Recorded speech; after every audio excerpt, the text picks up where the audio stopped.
Mainit ang pagsalubong ng mga Pinoy para sa Manila Chooks TM sa kanilang pagsabak sa 2020 FIBA 3x3 Doha World Tour Masters. Sa unang game, nakatapat ng mga manok ng bayan ang world number 1 3x3 team ng Liman. Lumang ng 7 points ang Liman bago nagbaga ang outside shooting ni Joshua Munzon para ibaba sa 1 point ang lamang ng Liman. Pero hindi mapigilan ang mga higante ng Liman sa pamumuno ni Stefan Stojacic na siya ring head trainer ng Gilas 3x3. Nagwagi ang Liman sa score na 22-15 para ma-sweep ang Pool A at mag-advance sa knockout playoffs. Susunod na nakatapat ng Manila Chooks TM ang home team ng Lusail. Sa simula pa lang ng laro, malinaw na magiging problema ng national team ang mga higante ng Lusail, lalo na ang 6'10 na si Soli Nadur mula sa Senegal. Gamit ang mas dikdikang depensa, nakipagsabayan sina Leonard Santillan at Alvin Pasaol.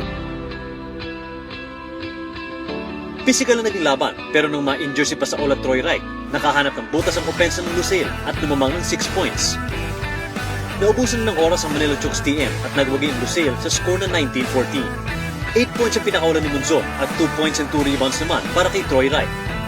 Mahalagang international experience ang mapupulot ng Manila Chooks TM sa Doha Games na kanilang magagamit sa Olympic Qualifying Tournament sa May 2021.